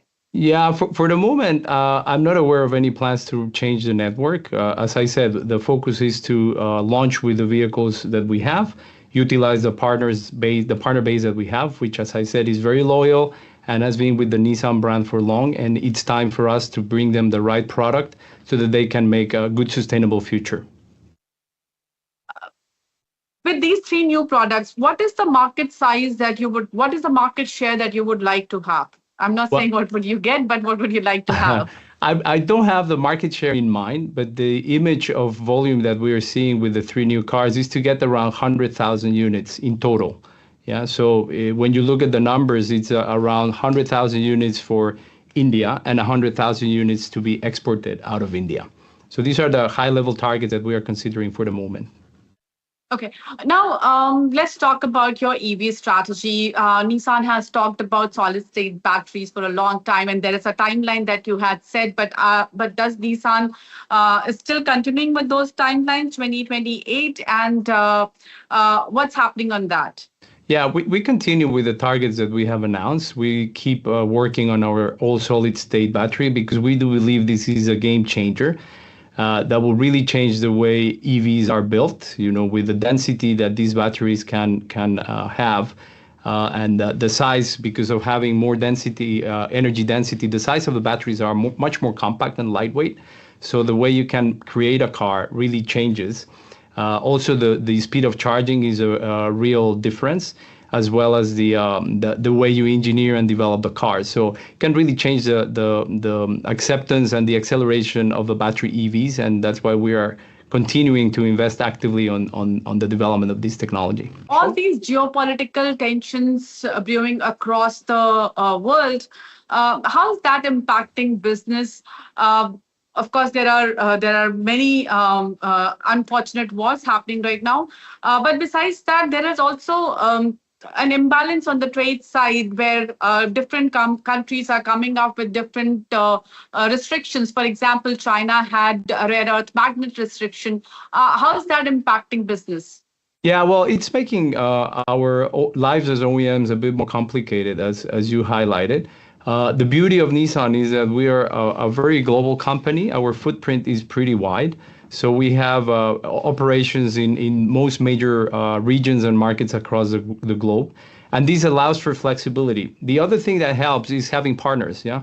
So we can work together with partners that, in the case we have a specific regional constraint, we can work together with partners to build scale together, like the case of what we're working on with Renault in India. This is a very good example of how you can leverage together with a partner to make very good competitive product and building scale together. So this is the other beauty of what Nissan has. So we have this wide coverage around the world, and we have a very reliable network of partners that we can work on together to make very competitive and exciting products. So this is a way of us coping with these regional geopolitical tensions that exist in the world today.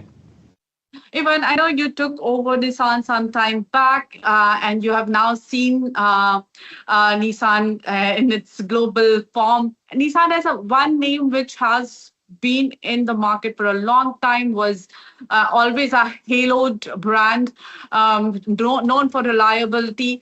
But now in this fast-changing world, what do you think, because we have lost very little time left, so what do you think are your key challenges, and where do you see opportunities that are going to propel Nissan, and what will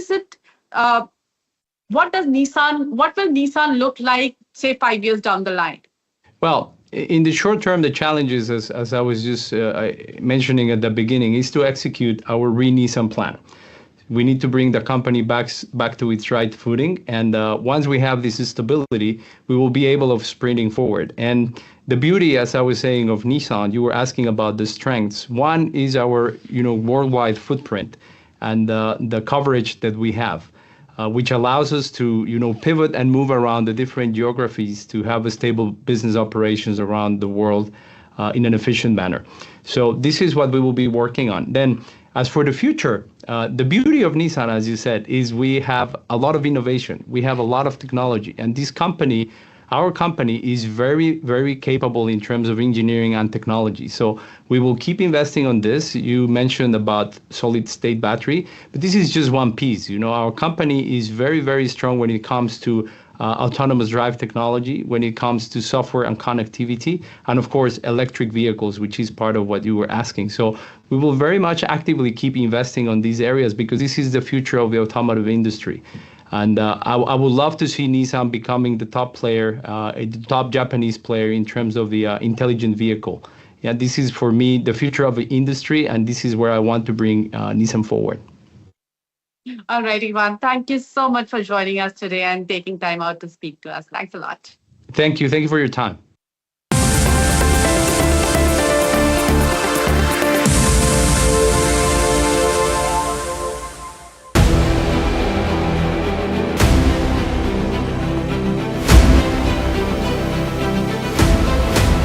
Imports become the exception rather than the norm, and increasingly we do almost last year, for example, of the contracts that we signed of record 2,09,000 crores, 81% was awarded to the domestic industry. Our intent is to manufacture in India, preferably with design also in India. I am so elated to be on the same screen as the Defense Secretary, and I get a chance to talk about what he said. In certain areas, like for example, artillery guns and armored vehicles, or in some categories of missiles like the BrahMos and the Akash, we've come of age. What Defense Secretary Sir said is 100% true, and today private industry can really increase their involvement in R&D. I am very proud to say that we make in our categories that we have been supplying to our defense forces.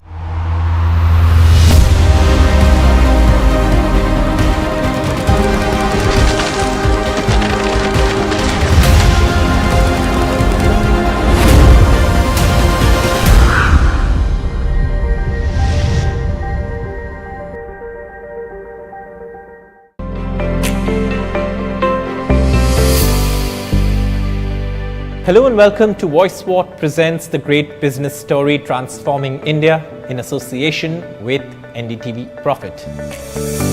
We're at the LatentView headquarters in Chennai, and LatentView is an AI-driven analytics, data engineering and consulting firm that inspires and transforms companies and businesses in the digital world by harnessing the power of data. LatentView is also a trusted business partner for enterprises worldwide, including 50 plus Fortune 500 companies. Joining me now is Rajan Sethuraman, the CEO, and Rajan Venkatesan, the CFO. LatentView is in its 20th year, and over the past 2 decades, I think you've seen several new technologies cause massive shifts and bring about changes in industry priorities. So tell me, how has the role and expectation from a data analytics partner evolved in that time? And how has LatentView adapted to stay ahead of the curve? Over the last 20-30 years, as information technology has caught on hold, most organizations have invested in building capabilities related to their information technology, and in that process also built substantial systems of record that are able to capture data right across their enterprise in all walks of their life, right, in different functions in different business areas. Today the question is more around how do I make use of the data to make high quality decisions? How do we drive optimization within the enterprise? How do I use all of that data and insights to drive competitive advantage? And I think that's really the name of the game. Of course, the evolution of technologies related to analytics, especially in the last 10 years, has been a fairly significant boon in that regard. In fact, in the last year alone, we have seen the advancement related to generative AI and agentic AI that everybody is talking about. That's the game that we are playing at this time. The capabilities that we are building are also aligned to that. Tell me, how do you tailor your approach to address sector-specific challenges and evolving client needs? Because as we know, the situation is changing every day. About 6 years back, when I took over as CEO, one very important decision that we made was to reorganize ourselves by industry verticals, because we wanted to build that industry understanding and context that will help us get to the heart of the most important trends and therefore the problems and opportunities those trends present for the companies in the industry. We have gone on to build very specific solutions and value propositions that address those trends, those pain points and opportunities. And today we are able to build in a layer of artificial intelligence, machine learning, generative AI solutions also that integrate with those solutions and value propositions. So could you share some projects where AI and analytics stood out and made a tangible difference in unlocking a new opportunity for a client? One of the largest clients that we have been working with, we've been partnering with them for the last 6-7 years. They themselves have been on a transformation journey. Right? For them, data and analytics is a very central theme for how they make decisions. As they have moved from being a company that sells their products and services using a license model to more a software as a service model, we have been partnering them on that journey. One of the things that we have helped them do, for example, is to identify new customer target segments that they can approach and what do they pitch to them, right, from a product, services, functionality perspective. In this instance, one of their software is being used by a fairly broad spectrum of consumers for looking at photos and managing them, right, and then editing them before they post on social media. And this segment, again, now that you know a lot more about them in terms of not just their demographic profile, but also how are they using the software, what kind of features and functionality are important to them, you can then reach out to them with very specific tailored messages and help as well to support them in their use of that software. So this is something that we are very proud of, right, in terms of helping companies discover new customer segments, appeal to them, right, in a very particular way. I was told that LatentView's IPO in 2021 was a landmark moment and that it was with a record 338x subscription. You're the only pure play analytics players to be listed in India. What has the journey been like since going public? And what goals did the company set out with and how are they taking shape today? It's been an extremely satisfying and I would say pleasant journey, I would say, till now. While the IPO in itself was a grand success, I think what is tremendously satisfying is the journey post that, right? As a company, we're a very ambitious company. We want to grow at a fairly rapid clip, but at the same time, we want to keep things honest. We don't want to lose trust, and that's something that we've consciously, tried to work towards. We guide the market conservatively, and our goal is to always try and better that, right? And I think we've delivered that consistently over several quarters, and that's been very, very satisfying. LatentView's annual results this year shows that you've crossed the $100 million mark in revenue. Was this pace of growth in tune with your expectations? We've been able to grow consistently, right? We've not compromised on the quality of the work that we've done. We've not compromised on the margins or the pricing, right? For instance, we've taken, and also the customer profile, right? We continue to work with the largest Fortune 500 clients, which gives us, the quality of the underlying business that we've delivered over the last 3 years has not eroded at all, even though we've continued to grow. So I think that's been a very pleasing factor. Of course, the rate of growth, can it be faster, is always a debatable point. I mean, as the CFO, I would like the company to grow a lot more faster. It gives us more avenues to then, invest the money that we make, right, into other sort of growth areas. So that can be a little faster, but I would say overall satisfied with what we've delivered over the last 3 years. Specific areas where LatentView plans to establish its expertise. And if I can just add on to that, looking ahead, let's say in the next 3 to 5 years, where does the company see growth coming from? So we have set out a target of doubling our revenues in a 3-year time frame. But in that 3-year time frame, we believe that there are very specific avenues of growth that will get us there. At this point in time, I would say that there are 3 major focus areas that we're doubling down on. One is the entire opportunity that is being presented by the revolution that's happening in AI, Gen AI and Agentic AI. We are already doing quite a bit of work in that space. Last year, for example, 8% of our revenues came from doing such work. The second pillar of growth is going to be the underlying data engineering and data platform foundations that companies need in order to capitalize on these opportunities. And the third one is just mining and farming our top accounts that we have. Again, we have identified about 25 plus accounts that will give us the growth that we are aspiring for over the next 3 years. All of these accounts, as Raj pointed out, they are Fortune 500 companies. They have a lot of opportunity and avenue and headroom for growth, and that's really what we are going after. And Agentic AI is making waves with big implications on the future of work. How is LatentView helping clients and helping them specifically prepare for this next wave of transformation? Right. I think the Agentic AI revolution itself is made possible by a lot of stuff that's happened before that. There are several component solutions that have been built by a variety of players in the space, right? I mean, there could be IT services organizations, there could be product companies, there could be startups and so on, solving very specific parts of the problem. What agentic AI helps is to bring it all together and help orchestrate how you put it all together from a decision-making perspective, from a decision-making context, right? The fact that we have been already building multiple solutions that are addressing very specific pain points and opportunities positions us really well. We have the suite of solutions and value propositions that we're able to bring to the table. Now, with the availability of agentic AI, right, as a technology framework, we are able to bring it all together and not just do the data analysis and generate the insights, but take it all the way and embed it into the decision-making process, right? So that's where we are playing. When I look at the pipeline for the next year, I already see the doubling. So we felt that this is the right time for us to create a center of excellence around this topic. So we are bringing together people that we already have internally who have deep expertise. We are also augmenting the team by hiring from outside.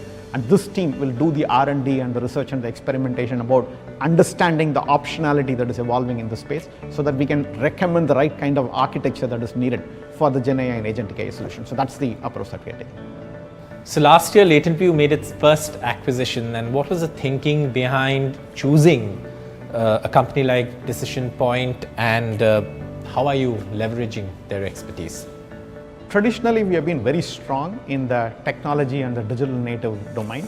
So even during the IPO, we had identified 2 industry segments as focus areas for the growth based on the kind of headroom that was available. One of them was banking, financial services and insurance, and the other was consumer packaged goods and retail, right, that space. Decision Point Analytics has been doing work specifically around revenue growth management in the consumer goods space. They help solve problems around price, promotion, package architecture for consumer goods companies, and these are very important areas, given especially the challenges that companies have faced during COVID and subsequent times, supply chain disruptions. How do you devise that product price promotion architecture to capitalize on the revenue growth opportunities? That's really what they do. We are very happy that we have been able to take in the solutions and value propositions and integrate it with our frameworks and also get the teams to work together, right, so that we can drive the kind of synergy benefits that we are expecting by bringing the 2 organizations together. You've been certified as a great place to work, but when it comes to hybrid workplace management, for which you've won awards also, I'm told, how have you ensured productivity by, managing this and keeping the culture of collaboration and learning intact, even if it's a hybrid workplace situation? Right. So from our very early days, this aspect of freedom with responsibility has been a very important core principle for us in terms of the values that we practice. From the very first employees that we brought on board to people that we go out and hire, right, whether they are lateral joiners or from campus, this is a very important principle and concept that we look for. So we are very happy that people who join us imbibe that principle and that value and are able to operate in a fairly independent fashion, right? Even if they are very junior people. Not that they don't need mentoring or coaching or supervision at times, but it's a question of given a task and given a role, are they self-starters, right? Are they motivated enough, right? Do they see the value in undertaking things on their own? I think what helps us in all of this is the fact that we are doing extremely interesting work for the clients that we are working with. So just the work challenge in terms of what they do keeps them motivated. That principle is something that's at the heart of what we do, right? And we're very happy, right, that it's playing out even in these difficult times of hybrid working.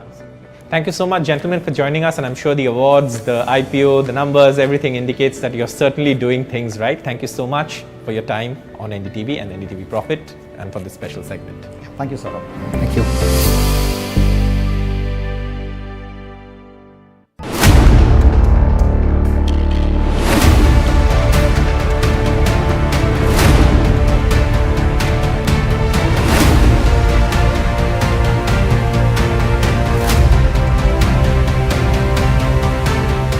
Sources in ED seeking explanation on Yuvraj Singh, Harbhajan Singh, on why they are endorsing such platforms which are banned by Government of India, and the mule account and Benami transaction, the kind of promotional payout being given to some of the media houses, the ad rates are between 50 crore to 100 crore. What happens in reality is that under the garb of skill-based game, they end up promoting gambling only. 27,000 crore is what the tax evasion, the top popular betting apps are actually evading. Between January and March alone, they have seen 1.6 billion of traction.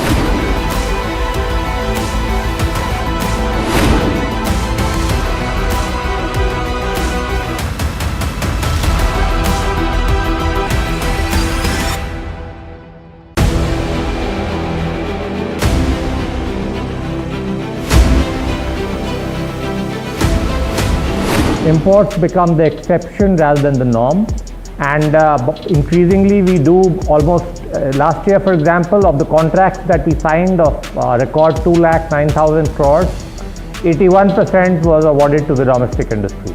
Our intent is to manufacture in India, preferably with design also in India. I am so elated to be on the same screen as the Defense Secretary, and I get a chance to talk.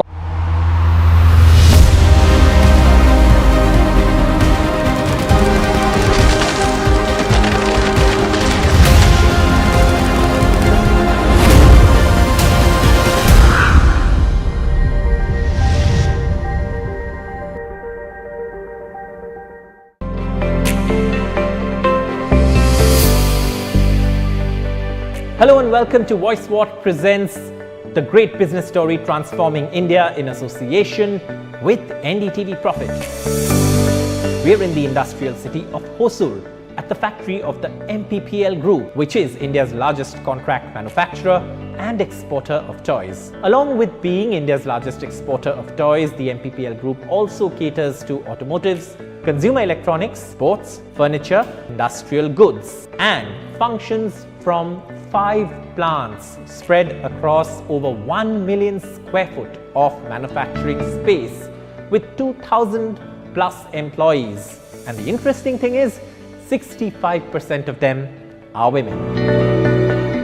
Joining me now is the founder and managing director of the MPPL Group. Thank you so much, sir, for joining us. Can you tell me what the key differentiators are that set MPPL apart from other global contract manufacturers in the toy and precision injection molding space? MPPL is kind of one-stop solution for manufacturing of toys.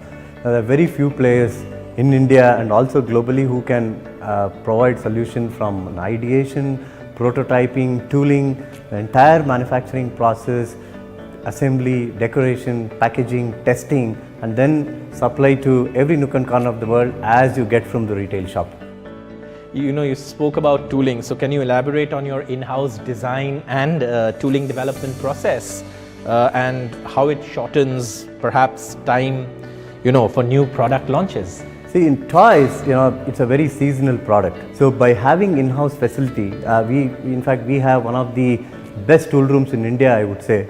So where the speed of manufacturing the tool, the qualification of the tool, the testing of the tools, and then putting the tools into production, because the toy runs in 2 seasons, which is spring season and the fall season. So basically, globally it runs on the fall season, where the season starts from April and then ends in October, where millions of products have to be put in the shelf. So by having in-house facility, it helps. Many of the suppliers do subcontracting of the tools, subcontracting of the designs, and then import of the tools from other parts of the world, where there's a lot of freight cost added, the logistics time added, and then the time to bring the product into the market it goes on the longer period.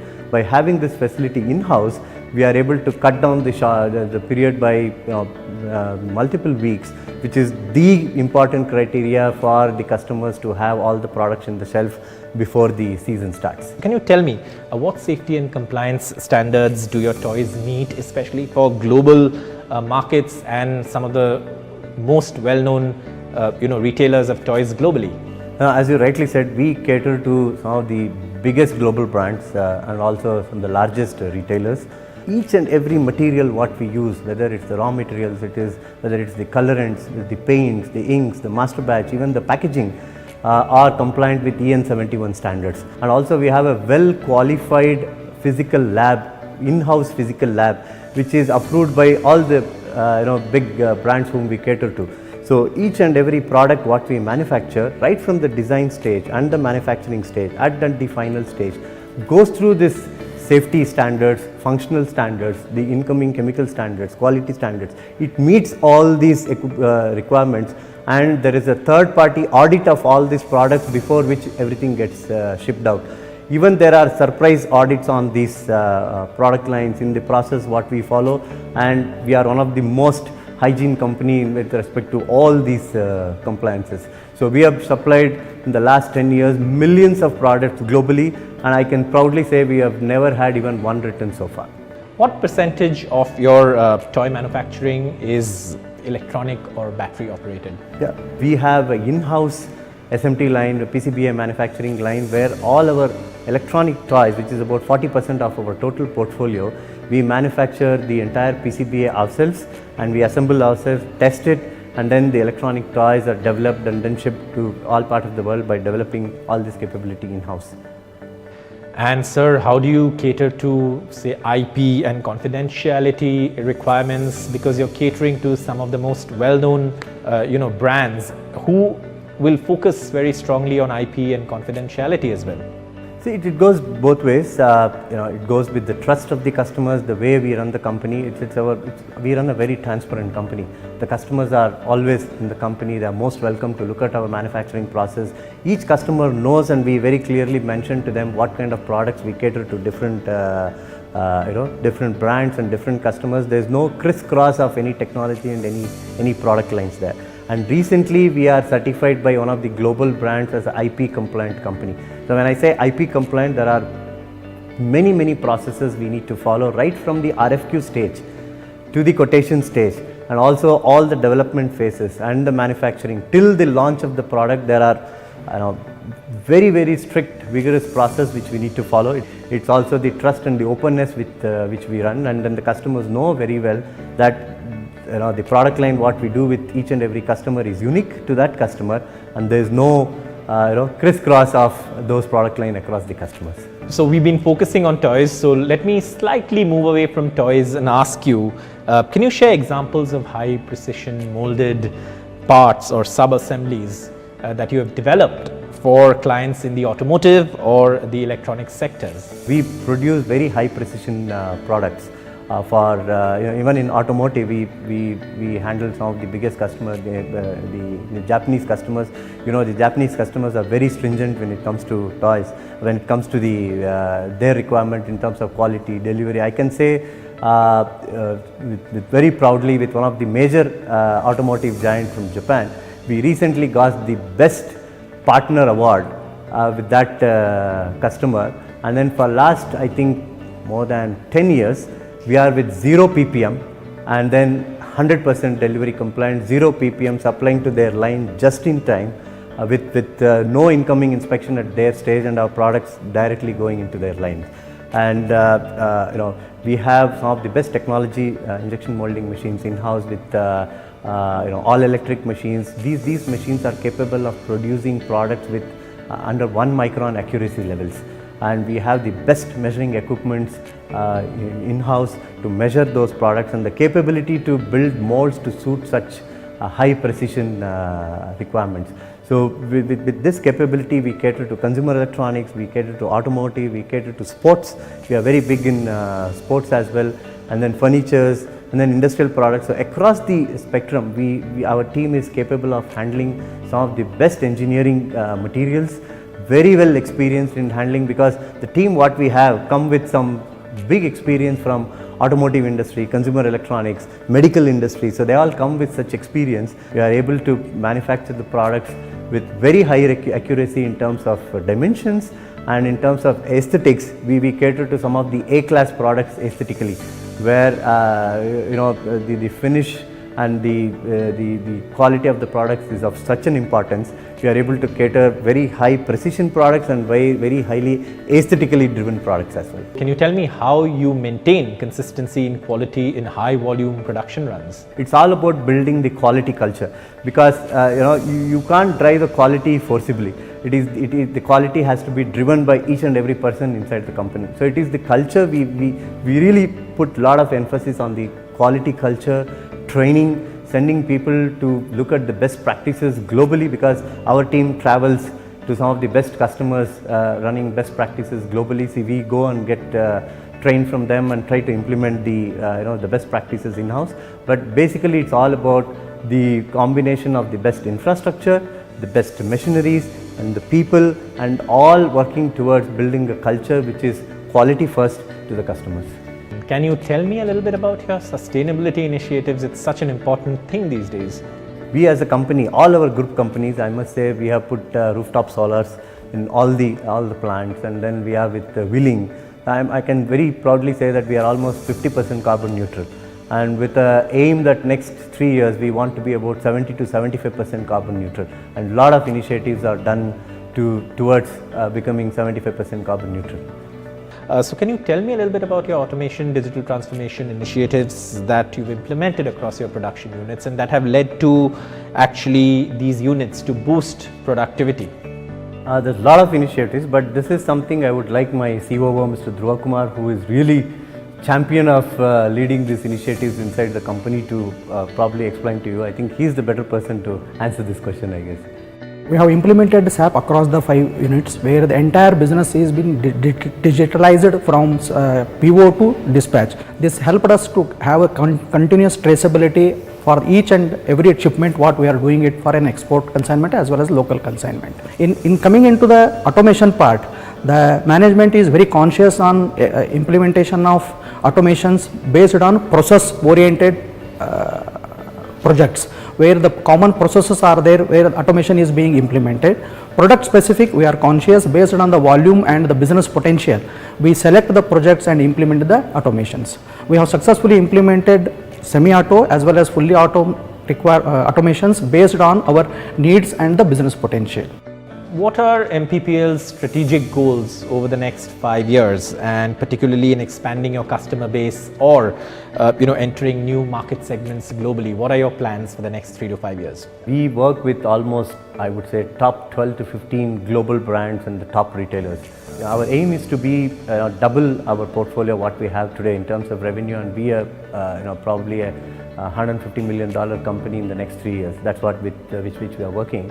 And even though our aim is to be 50-50 in the toys and the engineering category which we are working with, but toys being a complete product portfolio, the value addition in toys is larger, but we would like to be at least a 60-40 ratio in terms of toys and the engineering products what we have.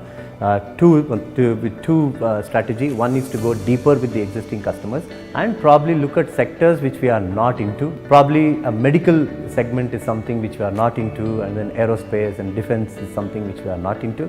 So our aim is to, as I said, one is to go deep, penetrate deep into existing customers, and then look at these new opportunities with what we have developed, and look at becoming a $150 million company in the next 3 to 5 years. Thank you so much, sir, for your time, and it's My lovely pleasure. to hear what you've been doing, and all the best for your goal of becoming a $150 million company. I hope you get there soon. Thank you so very much.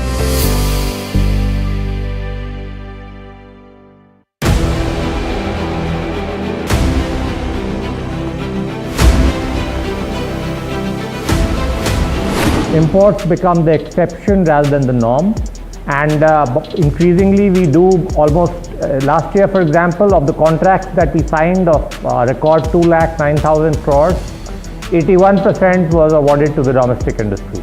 Our intent is to manufacture in India, preferably with design also in India. I am so elated to be on the same screen as the Defense Secretary, and I get a chance to talk about what he said. In certain areas, like for example, artillery guns and armored vehicles, or in some categories of missiles like the BrahMos and the Akash, we've come of age. What Defense Secretary Sir said is 100% true, and today private industry can really increase their involvement in R&D. I am very proud to say that we make, in our categories that we have been supplying to our defense forces, some of the best platforms in the world.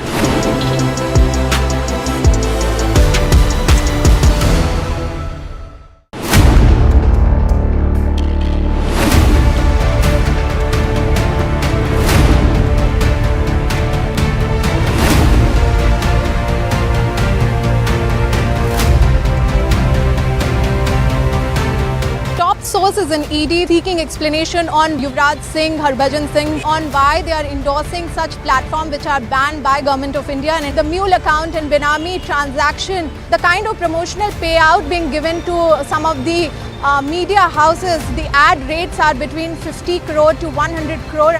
What happens in reality is that under the garb of skill-based game, they end up promoting gambling only.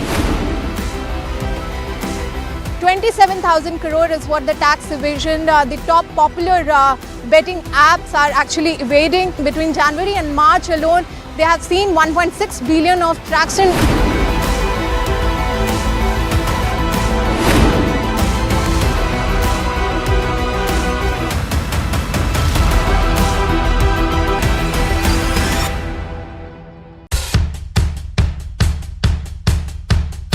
The markets move fast. And so should your portfolio. Expert insights, real-time stock picks. Do I buy Ola? Should I hold CDSL for the long term? Buy, sell or hold. The answers you need, straight from the experts. Callers from India and across the world. Connect live, ask, decide and invest wisely. Your portfolio, your future. Ask Profit.